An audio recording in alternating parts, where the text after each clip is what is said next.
Today I have with me guests, Coach Nate Moore and his wife Becca. Hi. And before I start, I want to say to the coach that really, I think you had an outstanding year this year, from 4-6 to 8-3. Beat some rivals, and I think that it's on a turnaround. And I certainly appreciate the fact that you look beyond the football, that you look at the kid as a whole, to try to see that he get his education so that he can get the scholarship to get up out of here. I know I appreciate the times that you've called me to come out to talk to a kid, not only about football, but also about his grades. And I really respect that and appreciate it. And I want to say that publicly, that I think that you have done a fantastic job. Appreciate it.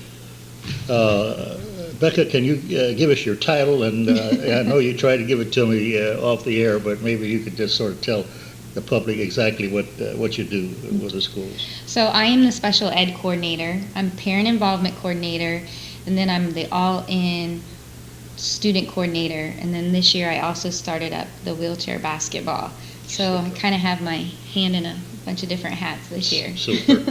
And I know you've been at all the events, the sideliners, the touchdown club, and everywhere I see Nate, I see you, and I certainly appreciate that.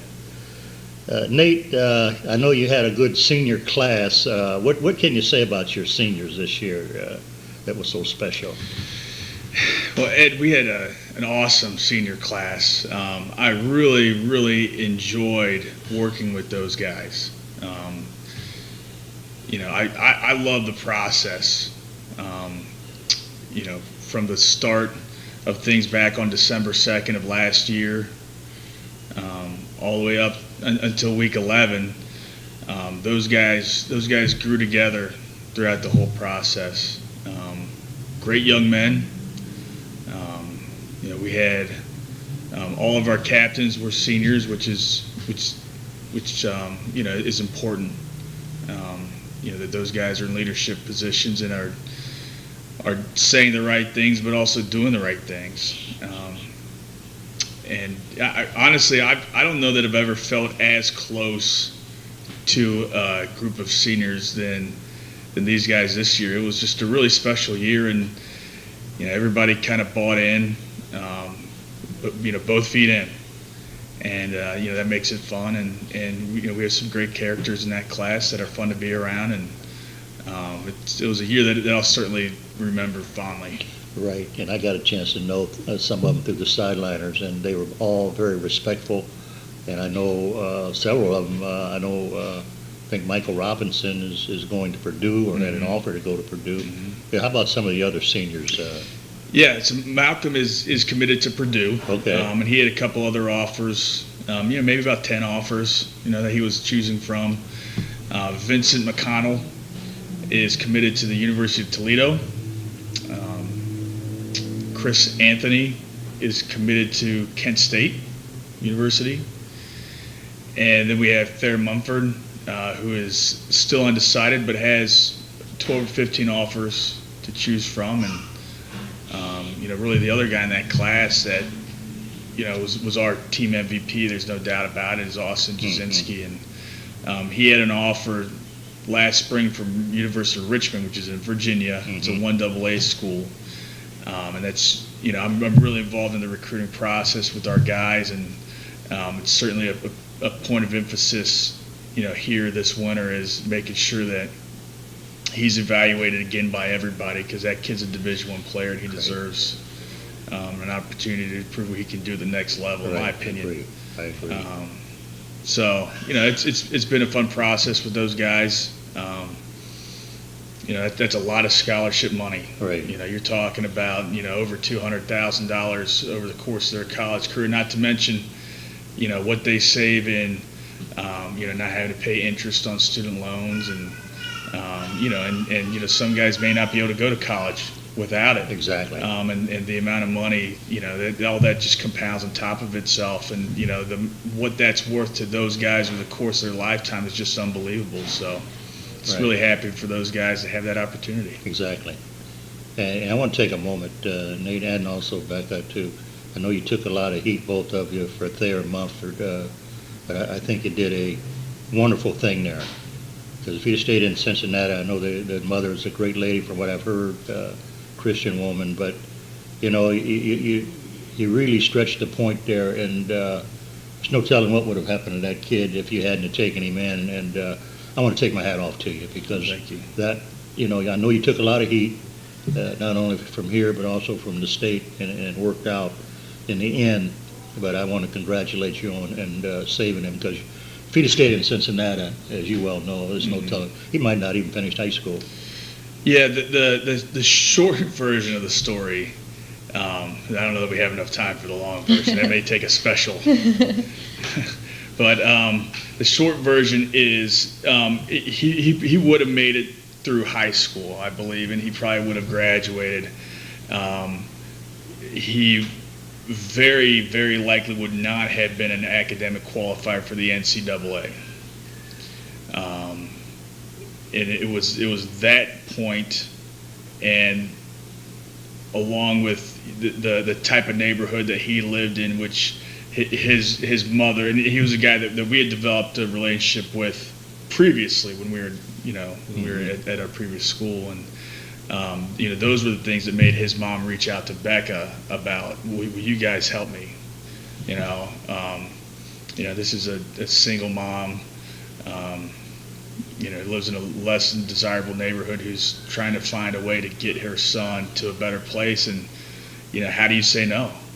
That's really what it came down to. There's no way we could say no. So, well, I think what you did was just was great. Becca, I want to bring you in here. Now, what do you actually do? I know you said you wear 3 or 4 different hats at the school. So what do you do there at the school? So with the special ed coordinator, I'm working with the teachers through the whole district, so every one of our buildings, and just monitoring kids that are on IEPs, giving parents extra support and need, and making sure that all kids are successful. It doesn't matter if you're a football player or not. For me, I treat all kids like they're the same. So I'm always trying to go above and beyond and just helping kids that maybe struggling, or the teachers struggling with them, just giving them that extra support that they need in the classroom, or sometimes outside of the classroom too.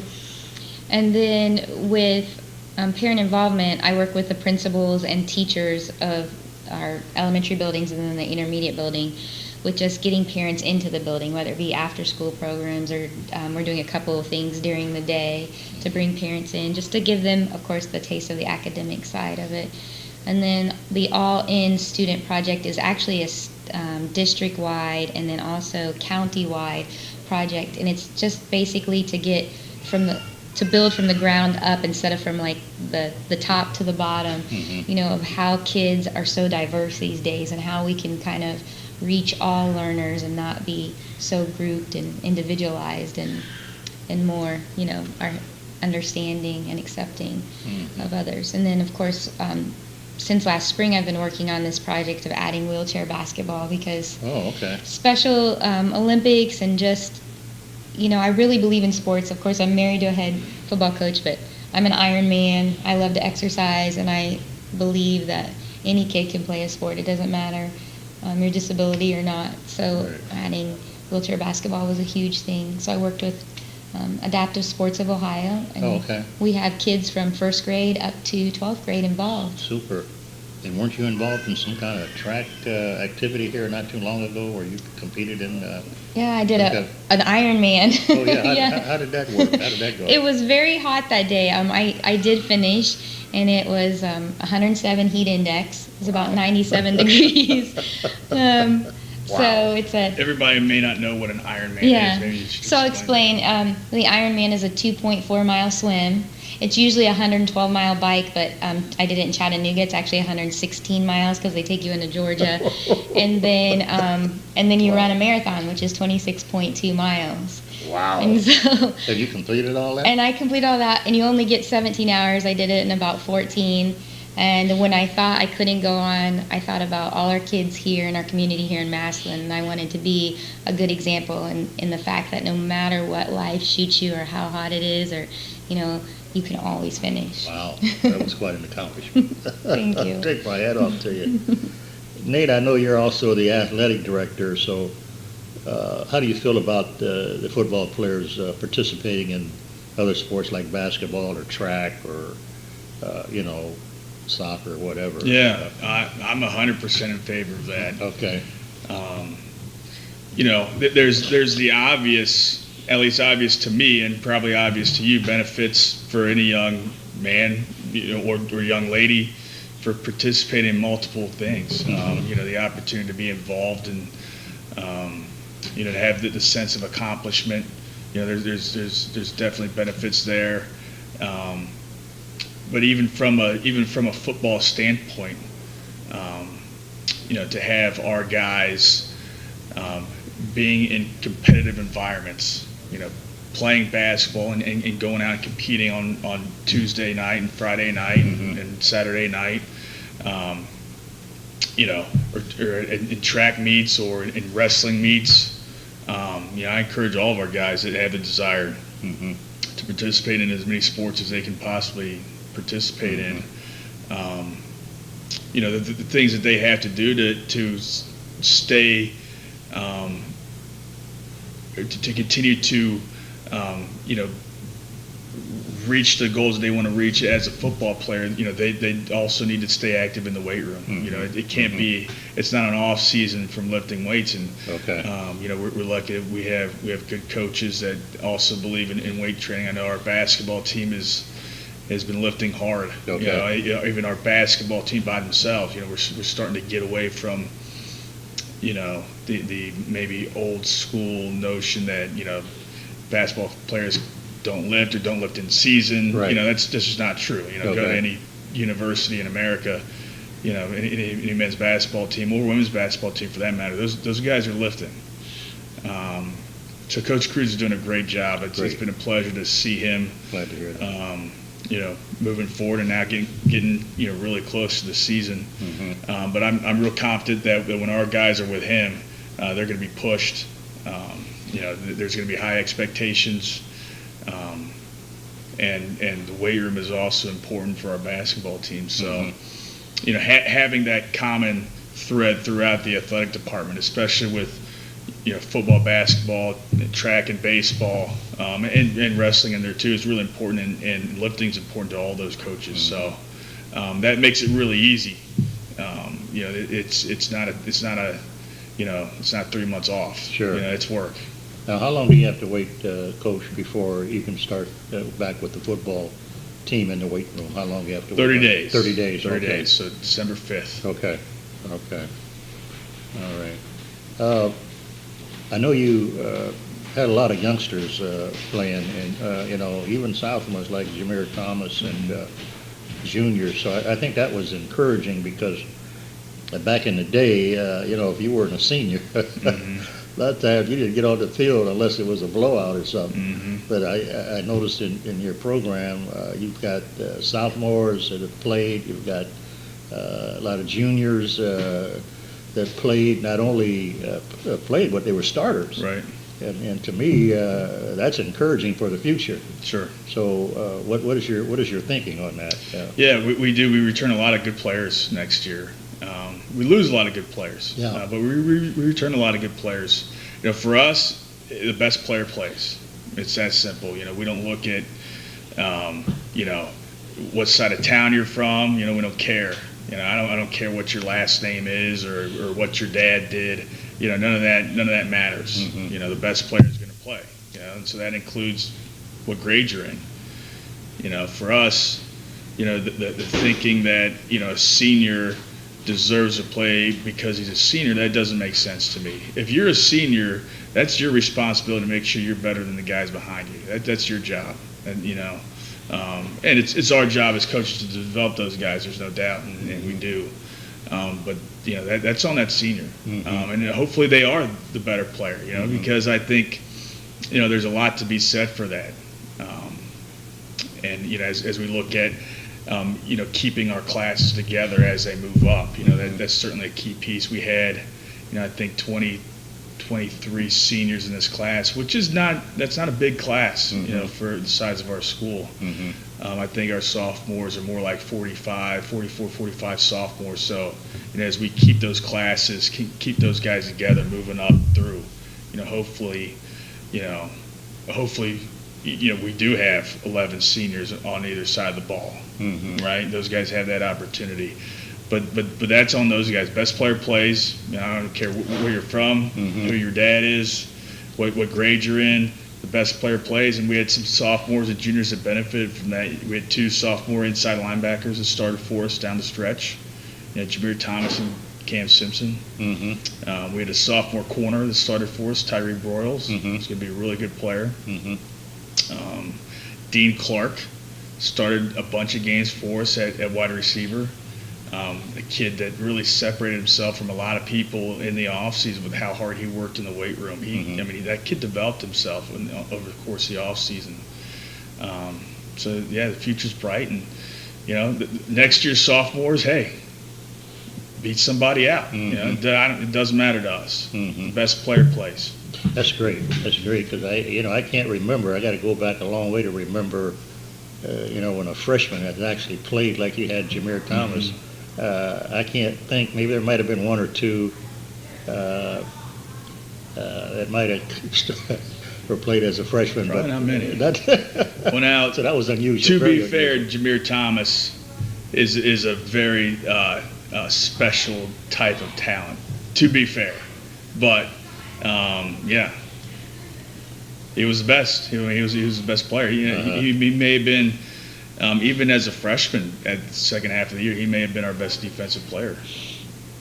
And then you used him, as a running back, as a power back when you needed, Sure. yardage. So he was a pretty versatile There's no type doubt. of athlete, and having a chance to get to know him a little bit, he was very, with the sideline dinners, I got a chance to talk to him a couple times, and very respectful, very appreciative of, what you said to him, very, attentive. So I had a chance to sort of relate to him a little bit at some of the sideline dinners. What do you feel? I know you said you got an open date. I think Week date 7. 7. Have you had a chance to fill that yet, or are you still working? on it? We're still working on Still that. It working has on it. been filled. Okay. It's just part of the process of being an independent, which I really see as a positive for us. But those. Really weeks 4 through 9 for us because week 10 is taken care of. Okay. Most other schools are in a league, so you can't exactly say, well, let's go out and let's just let's schedule, let's say Jackson. Well, they're in a league. They have their schedules locked up, right? So there's only a select number of schools that are even available in those dates. So it's just the process of working through that and finding a good fit. Trying to get a home game, obviously, Sure. always. Sure. We love playing at Paul Brown Tiger Stadium. Right. Right. Now, but, pretty much the yeah. same schedule you had last year, or did you bring any new opponents on board? Or? Yeah, week 5 is going to be Bedford. Oh, okay. Up towards Cleveland. I think they play in the same league as like Nordonia, Mayfield, I believe. But a good Division II team, playoff team this year, lost in the first round. 2 years ago, I think they were maybe in the final 8. So a good team. It'll be an upgrade from Toledo Boucher, no doubt. Okay. So pretty much the rest of the schedule is the same. The rest of the schedule is pretty similar, if you think about it. We will be at home versus Menor. We'll be at home versus Glen Oak. Oh, we got Glen Oak coming here this year. Glen Oak here on a Friday. Oh, okay. How about that? Never make the Thursday. Yeah, Great. Friday. And then we're at Mollenkoff, Warren. 4 will be Ursuline again. That'll be at home. Bedford at home, 5. At Fitch, at Austintown Fitch. 7 is currently open. And Firestone again at home, 8. St. Vincent, St. Mary at home, 9. And then about 8 miles east. Okay. Week 10. So I assume that the new stadium will be ready for us to I play. believe that's the plan. I don't Okay. have any reason to believe it won't be ready. Okay. In regards to the scheduling, has there been any thought, Nate, about getting in a league? I know a lot of teams don't want to play Massillon because of our reputation and this and that and so forth. Has that been given any thought since you've been here about trying to get in the league or Yeah, not? there have been some discussions since I've been here. So the NBC that Louisville played in, and I think they kind of got a raw deal with what happened with that league. Basically, the other teams in the league couldn't, with the bylaws of the league, they couldn't remove Louisville from the league. They just, I guess they didn't want to have to compete against them anymore, and they couldn't get rid of them. And so they all just left the league. So the NBC technically will still be in existence, but it'll be a one-team league. It'll be Louisville. And so they're certainly interested in forming another league. We've been in talks with them and a couple other schools. Have been at the table, Central Catholic, New Philly, Dover, maybe a couple other schools have been there. From our standpoint, we would be interested in a league like that, minus football. Okay. I think getting in a league would tremendously benefit our other sports. Okay. Would benefit basketball. Our basketball team. One of the things that is a tough scheduling issue is, a lot of leagues play their league games on Friday night, right? And so, there'll be Fridays that we don't have a basketball game, which is unheard of. Mm-hmm, right. Friday night, right. In the winter, there should be a basketball game. We're either going or somebody's coming. Right. Our baseball team, a lot of teams will save their number one pitcher for their league games, right? And so we're not seeing that during the course of the season. So there's definitely some issues, and we would 100% be in favor of getting it in a league. Athletic department wide, if it was the right fit and it was a benefit for our whole athletic department, but definitely as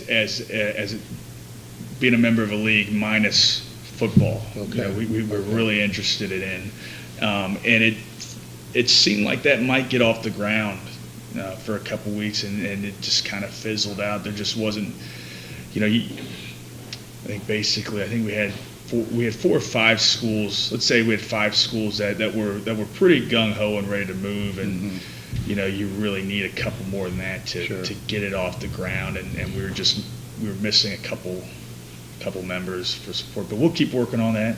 Well, you would think, Nate, with the federal league outside of the football, like you say, it would be a natural for the basketball, the baseball, the softball.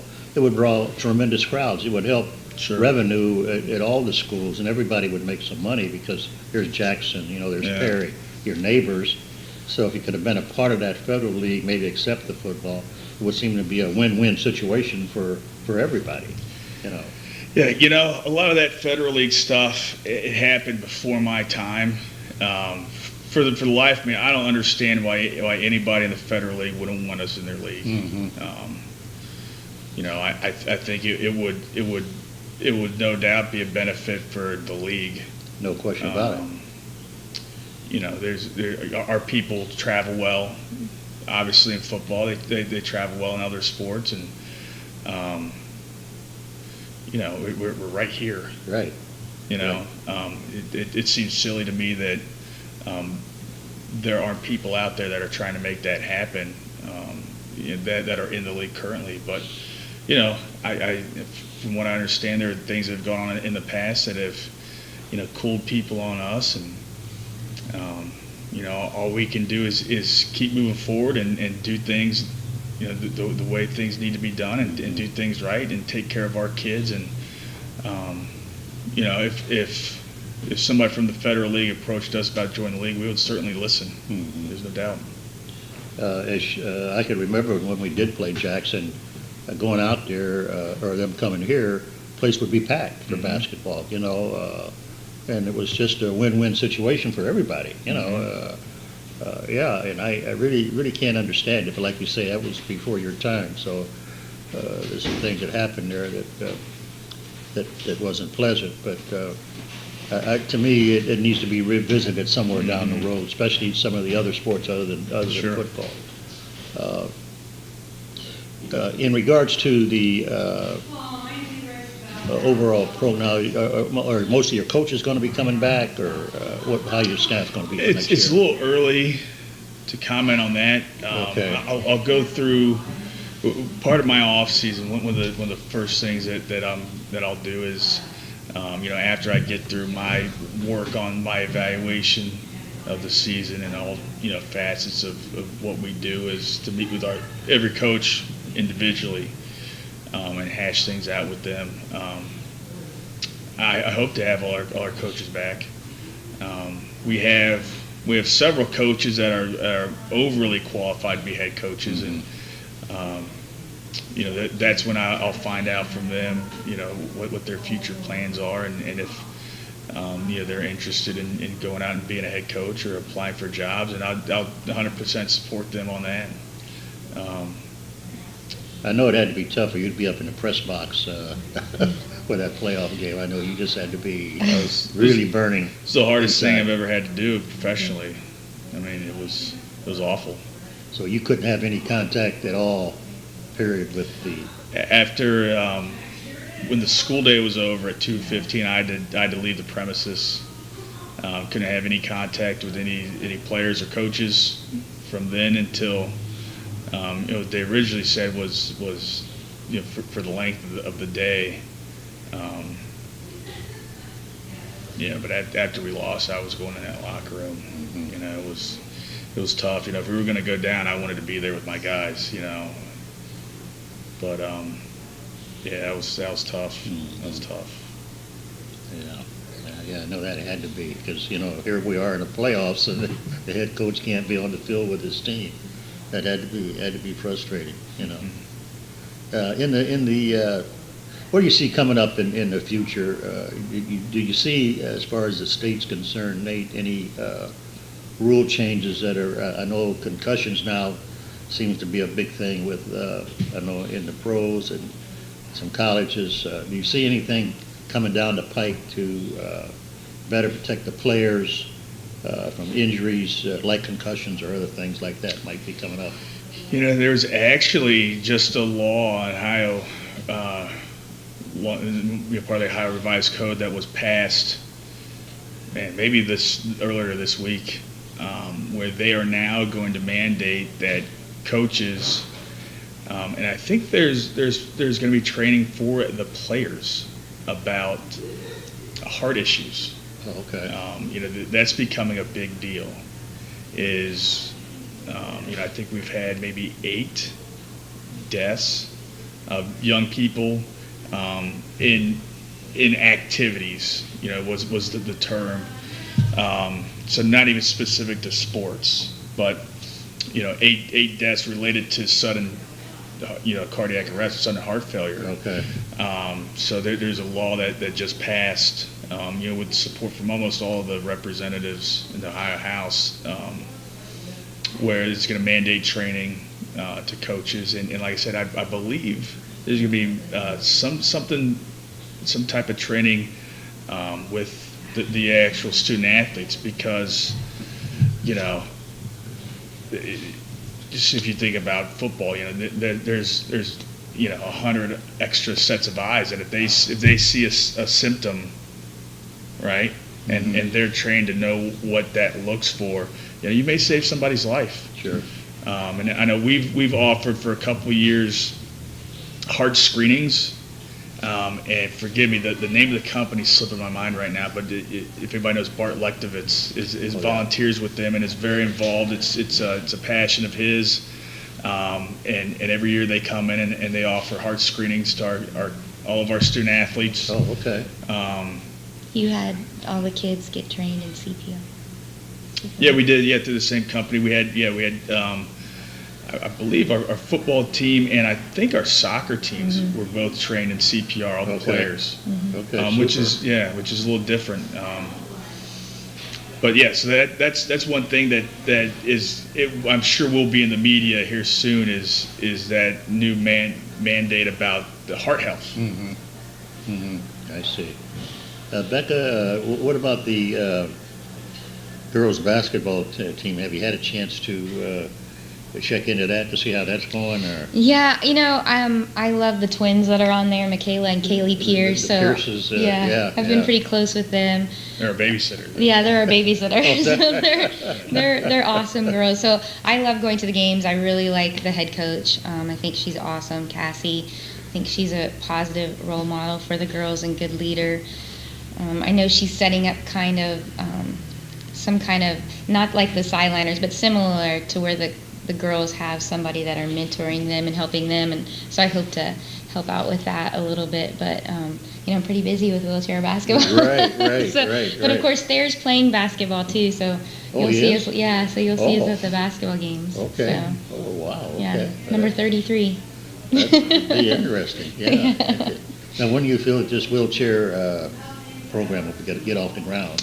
So it is off the ground. We actually have our first home game December 13th. Oh, okay. And then during the halftime of one of the games, the varsity basketball games, we'll actually have a demonstration, and our team will face the administrators in the Oh, district. So that ought to okay. be That ought to pretty be a lot fun. of fun. Yeah. I'm going to be up commentating with Chris Anthony in the box. Oh, okay. I'll try to make that. Yeah, it'll be fun. That'll be fun. Yeah, right. Okay.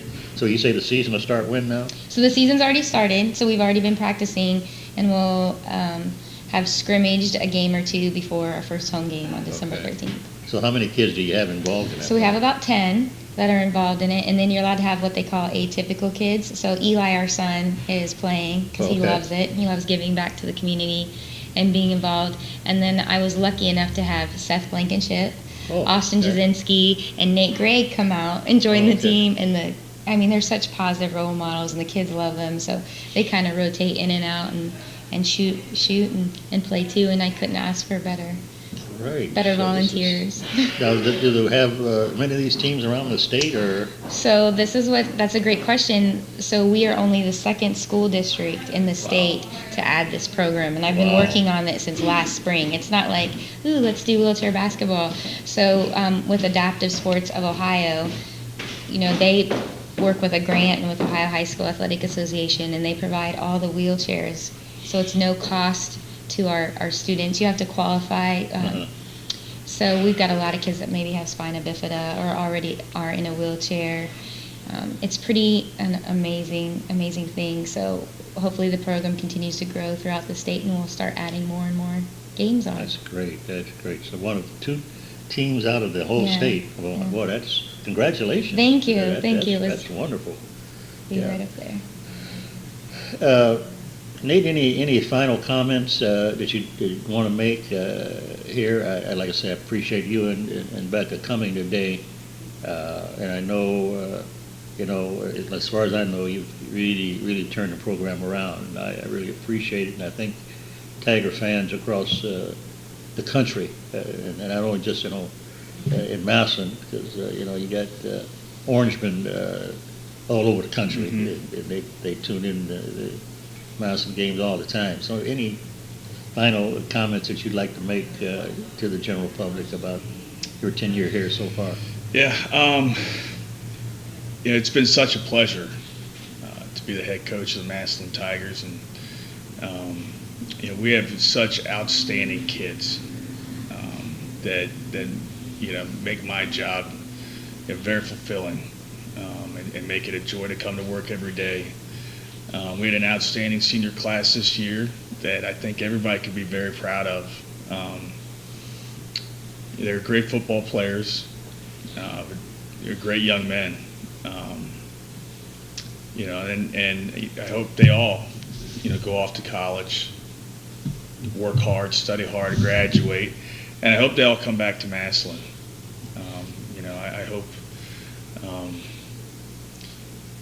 I hope that they come back and are a part of this community, and I really feel like those guys, you talk to the old Tigers and how much Massillon means to them.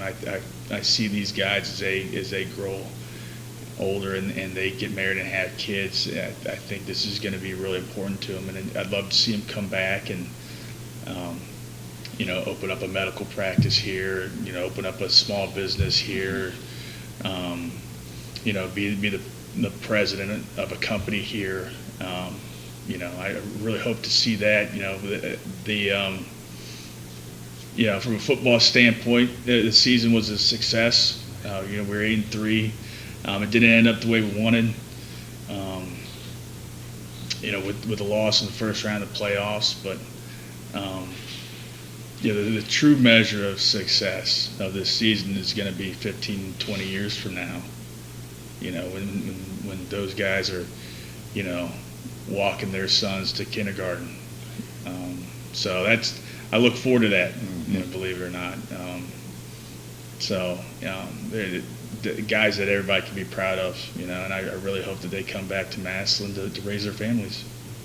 Well, it's been a pleasure working with you, and I'm just a phone call away for either one of you. So anytime you need any help whatsoever, you can call on me at any time. Thanks for coming. Thanks, Eddie. Thank you for having Thank us. you. Thank you.